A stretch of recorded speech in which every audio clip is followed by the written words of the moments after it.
ঘুমানোর আগে অনেকেই শেষ মুহূর্ত পর্যন্ত মোবাইল ফোন স্ক্রল করতে ভালোবাসে। সোশ্যাল মিডিয়া, ভিডিও, মেসেজ বা নিউজ পড়তে পড়তে কখন যে রাত গভীর হয়ে যায় টেরই পান না, তাই তো? কিন্তু জানেন কি, এই অভ্যাস নিঃশব্দে ক্ষতি করছে আপনার শরীর ও মস্তিষ্কে। ব্লু লাইটের প্রভাব। মোবাইলের স্ক্রিন থেকে নির্গত নীল আলো আমাদের মস্তিষ্কের মেলাটোনিন হরমোনের ক্ষরণ কমিয়ে দেয়।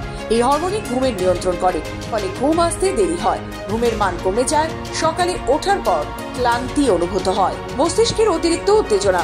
ঘুমের আগে ভিডিও দেখা বা সোশ্যাল মিডিয়া স্ক্রল করার ফলে মস্তিষ্ক অতিরিক্ত উত্তেজিত অবস্থায় চলে যায়।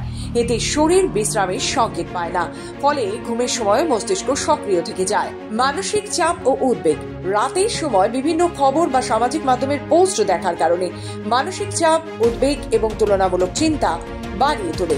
এতে কর্টিসল বা চাপ হরমোন বাড়ে, যা দীর্ঘমেয়াদী মানসিক স্বাস্থ্যের প্রভাব ফেলে। চোখের দীর্ঘ ক্ষতি। দীর্ঘক্ষণ স্ক্রিনের দিকে তাকিয়ে থাকার ফলে চোখ শুকিয়ে যেতে পারে, ঝাপসা দেখাতে পারে, হতে পারে মাথা ব্যথা এবং চোখে জ্বালা ভাবও আসতে পারে। ঘুমের ঘাটতির থেকে শারীরিক সমস্যা। নিয়মিত ঘুমের অভাব ও রাত জাগার ফলে হরমোনের ভারসাম্য নষ্ট হয়, ওজন বৃদ্ধি, হজমের সমস্যা, উচ্চ রক্তচাপ এবং স্মৃতিশক্তি হ্রাসের মতো সমস্যাও দেখা দিতে পারে। কিভাবে এড়ানো যায় জানেন কি?